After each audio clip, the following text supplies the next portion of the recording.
নমস্কাৰ মই বিক্ৰম আপোনালোক সকলোকে স্বাগতম জনাইছোঁ মই আজি বিশেষ এটা ভিডিঅ' আপোনালোকৰ কাষলৈ লৈ আহিছোঁ আজি এজন বৰ বিশেষ অতিথি আপোনালোকৰ কাষলৈ চিনাকি কৰাই দিব বিচাৰিছোঁ তেখেত ইতিমধ্যে CPDO হিচাপে আমাৰ তেজপুৰ ডিষ্ট্ৰিক্টত জইন কৰিছে তেখেতৰ জাৰ্ণিৰ বিষয়ে আপোনালোকক কিছু অভিজ্ঞতা তেখেতে শ্বেয়াৰ কৰিব আহক আমি তেখেতক এটা চিনাকি কৰাই দিছোঁ এয়া নিবেদিতা চৌধুৰী নমস্কাৰ নিবি তোমাক প্ৰথমতে কংগ্ৰেচুলেশ্যন জনাইছোঁ নতুন জবৰ জাৰ্ণিৰ কাৰণে আমাৰ যিসকল এক্সপাইৰেণ্ট আছে তেখেতসকলক দৰকাৰতে তোমাৰ জাৰ্ণি ক'ৰ পৰা ষ্টাৰ্ট হৈছিল এতিয়া তুমি প্ৰিপাৰেশ্যন ষ্টাৰ্ট কৰিছিলা এণ্ড দেন এতিয়া তোমাৰ যিটো CPDO হিচাপে এক্সপিৰিয়েঞ্চ যাতে আমাৰ এক্সপাইৰেণ্টসকলেও তোমাৰ পৰা সেই অভিজ্ঞতাখিনি লৈ তেখেতসকলৰ পৰৱৰ্তী যিটো এক্সাম প্ৰিপাৰেশ্যন বা জাৰ্ণিটো কেনেকৈ মানে টেকেল কৰা উচিত চ' অলপ যদি শ্বেয়াৰ কৰি দিয়া আৰু চবকে নমস্কাৰ জনাইছোঁ মই আচলতে মোৰ জাৰ্ণিটো ষ্টাৰ্ট হৈছিলে 2016ৰ পৰা আৰু 2016ত যেতিয়া মই আচলতে মই প্ৰিপাৰেশ্যন কৰিছিলোঁ অসমৰ অসামৰিক যিটো সেৱা আমাৰ APSC সেইটো এক্সামৰ কাৰণে প্ৰিপাৰেশ্যন ষ্টাৰ্ট কৰিছিলোঁ আৰু এনেকৈ মই প্ৰিলিমছ দিছিলোঁ তাৰপিছতে 2016ৰ যিটো এক্সাম তাতে মই ভাইভালৈকেও গৈছিলোঁ কিন্তু ব্যৱসত নহ'ল আৰু তেনেকুৱা হ'ল কিন্তু পিছত মই CPDOৰ এক্সামটো দিছিলোঁ 2019ত আৰু চাইমেলটেনিয়াছলি মই প্ৰিপাৰেশ্যনটো কণ্টিনিউ ৰাখিছিলোঁৱে কিন্তু 2021ৰ 22 জানুৱাৰীত আমাৰ হঠাৎ ৰিজাল্ট দি দিলে আৰু তেনেকৈ তাৰমানে ডিচেম্বৰত দি দিলে ৰিজাল্ট 2021ৰ দেন 2022 জানুৱাৰীত আমাৰ ইণ্টাৰভিউৰ কাৰণে কলিং আহিলে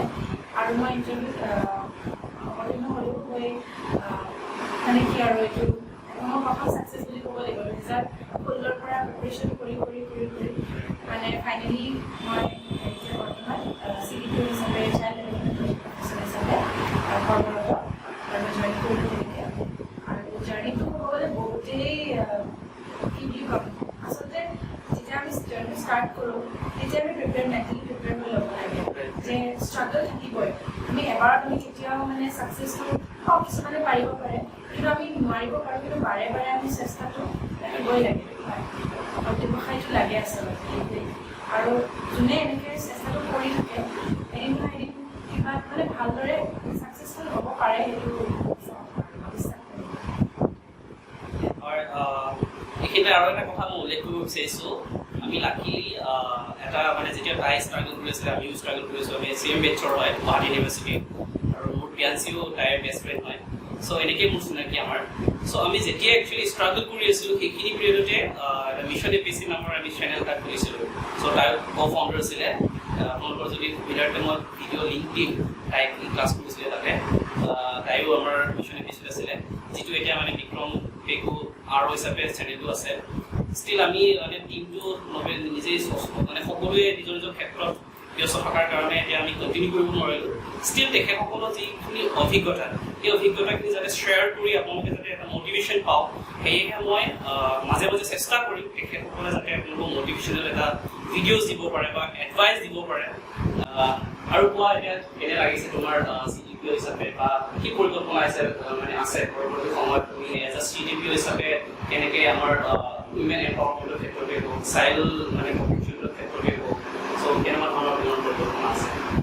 আচলতে চাইল্ড ডেভেলপমেণ্ট প্ৰজেক্ট অফিচাৰ আমি যিটো ডেজিগনেশ্যনটো আমি মিলাই ৰাখিছোঁ আমি অকল বাচ্চাৰ বা সৰু শিশুসকলৰ মানে বিকাশৰ কাৰণে কৰোঁ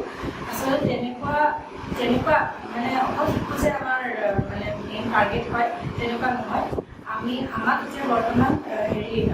প্ৰটেকশ্যন অফিচাৰ হিচাপে যিটো আমাৰ ডমেষ্টিক ভাইলেঞ্চ এক্ট 2005 প্ৰটেকশ্যন অফিচাৰ হিচাপেও আমাক ডেজিগনেট কৰা হৈছে তো আমি মানে যদি এতিয়া ঘৰুৱা শিক্ষাৰ কোনোবা যদি বলি হৈছে তেনেকুৱা যিখিনি ব্যক্তি তেওঁলোকক আছে তেওঁলোকে আমাক এপ্ৰ'চ কৰিব পাৰে আৰু আমি তেনেকুৱা ধৰণে আমি তেওঁলোকক মানে আমাৰ যিটো শ্ৰদ্ধাৰ দিব আছে বা যদি কোনোবা ট্ৰেফিকিং মানে কোনোবা তেনেকুৱা ব্যক্তি আছে তেওঁলোককো আমি তেওঁলোকৰ কাৰণে উজ্বলা হওঁ তাতে নিয়াৰ ব্যৱস্থা কৰোঁ বাক ষ্টপ চেণ্টাৰ তেনেকৈ আমাৰ বহুত ধৰণৰ এতিয়া মহিলাৰ কাৰণে বহুতখিনি কৰা হৈছে আমাৰ যিটো সমাজ কল্যাণ বিভাগৰ ফালৰ পৰাও গতিকে আমাৰ মেইন মটিভটো হৈছে মহিলা সবলীকৰণ আৰু শিশুৰ বিকাশ সবলীকৰণ আচলতে সেই বস্তুটো আমাৰ মেইন মটিভ হয় লগতে আমাৰ যিটো আমি সমাজ কল্যাণ বিভাগৰ এতিয়া বৰ্তমান গতিকে সমাজ কল্যাণ মানে আমাৰ যিখিনি আমাৰ ছ'চাইটিৰ ভালনাৰেবল ছেকশ্যন আছে এই ভালনাৰেবল ছেকশ্যনখিনিৰ কাৰণে কাম কৰে যিখিনি এডাল্ট অল্ড এজ হোম থকা মানুহখিনি বা এডাল্ট মানে অল্ড যিখিনি বয়সস্থ মানুহখিনি তেওঁলোকৰ কাৰণে কাম কৰে আমাৰ যিটো ছ'চাইটিৰ যিখিনি ভালনাৰেবল ছেকশ্যন আছে তেওঁলোকৰ কাৰণে আমি কাম কৰোঁ আৰু মোৰ অভিজ্ঞতা যিটো এমাহ হ'ল মোৰ জইন কৰা অভিজ্ঞতা বুলিলে মই বহুত ডাইভাৰ্ছ মানে বিভিন্ন বহুত অভিজ্ঞতা মই এমাহতে মানে বহুতখিনি মই অভিজ্ঞতা পাইছোঁ আচলতে যেনেকৈ এতিয়া জইন কৰাৰ লগে লগে আমাৰ বানপানী সমস্যা আহি গ'ল তাতে আমি এতিয়া বানপানী সমস্যা এনেকৈ কেম্প গৈ পেলাই আমি মহিলা শিশুসকলৰ খোৱা বোৱা যিখিনি নিউট্ৰিচিয়াছ পুষ্টিকৰ খাদ্য পাইছেনে নাই বা তেওঁলোকৰ কাৰণে কি বুলি কয় ব্ৰেষ্ট ফিডিং কৰ্ণাৰ শিশুবিলাকৰ কাৰণে আৰু গৰ্ভৱতী মাতৃৰ পক্ষ কিশোৰীসকলে যাতে চেঞ্জ কৰিব কাৰণে ৰুম থাকে চেঞ্জিং ৰুম হিচাপে আমি লেবৰেটৰী তেনেকৈ বনাই দিওঁ সেই বস্তুবোৰ মানে এক্সপিৰিয়েঞ্চ কৰিছোঁ নিজে গৈছোঁ নিজে গৈ বনাইছোঁ সেইবোৰ বস্তু এটা বেলেগ ধৰণৰ অভিজ্ঞতা আৰু এটা ছেটিছফেকশ্যন থাকে যে মানে বেলেগ ধৰণৰ ছেটিছফেকশ্যন থাকে যে আমি কিবা কৰিছোঁ মানে তেওঁলোকৰ কাৰণে তাৰোপৰি এতিয়াতো লাহে লাহে আমি এতিয়া বস্তুটো সোমাই গৈ আছোঁ এমাহো হৈছে কিন্তু হ'লেও মানে মই বহুত বেলেগ বেলেগ ধৰণৰ অভিজ্ঞতা মই পাইছোঁ বৰ্তমান গতিকে আশা কৰোঁ কিবা এটা অৱদান আমিও আগবঢ়াব পাৰোঁ এইটো ফিল্ডত আৰু সেইটোৱে আশা কৰোঁ যাতে আমাৰ স্কিমখিনিও আমি যাতে আমাৰ যিখিনি বেনিফিচিয়াৰী ভালদৰে বিল কৰাব পাৰোঁ তাৰ ওপৰতো আমি গুৰুত্ব দিছোঁ এতিয়া চাওঁ কিমান আপোনালোকৰ চবৰে আৰু লাগিব আৰু যদি আশীৰ্বাদ লগতে এনি টাইম বুলি ক'ব পাৰি থাকিলেও আপুনি দিব পাৰে মোৰ এমাহৰ অভিজ্ঞতা বুলি ক'বলৈ মই বহুত অভিজ্ঞতা এতিয়া এমাহতে মই বহুতখিনি জানিব পাৰিছোঁ আৰু আগলৈও জানিবলৈ চেষ্টা কৰি একচুৱেলি এটা কথা হয় যোনে মানে ফিল্ডত পড়াশোনা বেছিকৈ লাগে তেখেতসকলৰ ওপৰতে ডিপেণ্ড কৰে স্কিমৰ ছাকচেছৰ ওপৰত চ' নতুন প্ৰজন্মৰ প্ৰতিনিধি হিচাপে বা চৰকাৰী বিষয়া হিচাপে মোৰ বহুতখিনি এক্সপেক্টেশ্যন আছে ৰাইজেও এক্সপেক্ট কৰিব আৰু ইতিমধ্যে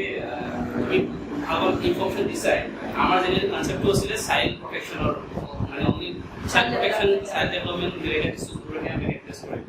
বাট এডিশ্যনেল যদি ইনফৰ্মেশ্যন দিলে যে আমি অল্ড এজ যোনবোৰ উইমেন এম্পাৱাৰমেণ্টৰ ক্ষেত্ৰতে হওক বা ডমেষ্টিক ভাইলেঞ্চৰ কথাটো ক'লা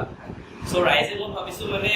অকল এক্সপায়াৰসকলৰ কথাই নহয় যিসকলক আপোনালোকৰ আশে পাশে থকা মহিলাসকলৰ মানে অলপ যিটো ভালনেৰেবল ছেকশ্যন যদি হেল্প লাগে যে আপোনালোকেও জনাব কথাটো এৱাৰনেছ হিচাপে প্লাছ আমাৰ CPDO কিন্তু যিসকল নতুনকৈ ৰিক্ৰুইট হৈছে তেখেতসকলে যথেষ্টখিনি চেষ্টা কৰিবই এই এৱাৰনেছবোৰ ক্ৰিয়েট কৰিবৰ কাৰণে চাই থকা এছপায়াৰেণ্টসকলেও সেই কথাবোৰ যাতে আমাৰ মানে ওচৰে পাজৰে থকা মানুহবোৰে যাতে সেইখিনি সজাগ হওক এই ভিডিঅ'টোৰ জৰিয়তে আপোনালোকক অনুৰোধ জনাইছোঁ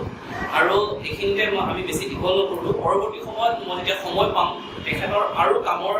স্ক'পটো বা কেনেকুৱা ধৰণৰ আৰু কি কামৰ মানে স্ক'প থাকে বা পৰৱৰ্তী সময়ত কোন পৰ্যায়লৈকে আমাৰ যাব পাৰি CPDOৰ পৰা সেই সকলোখিনি দিশ যদি সময় হয় আমি যোন পৰ্যায়ত আমি ডিছকাছ কৰিম এইখিনিতে মই শুভেচ্ছা জনাইছোঁ নিবি যাতে তুমি আৰু আগুৱাই যোৱা আৰু সমাজৰ যিটো ভালনেৰেবল ছেকশ্যনৰ কাৰণে তোমাক কাম কৰাৰ দায়িত্ব দিছে চৰকাৰে সেইটোৰ ওপৰত আশা ৰাখি এইখিনিতে সামৰণি মাৰিছোঁ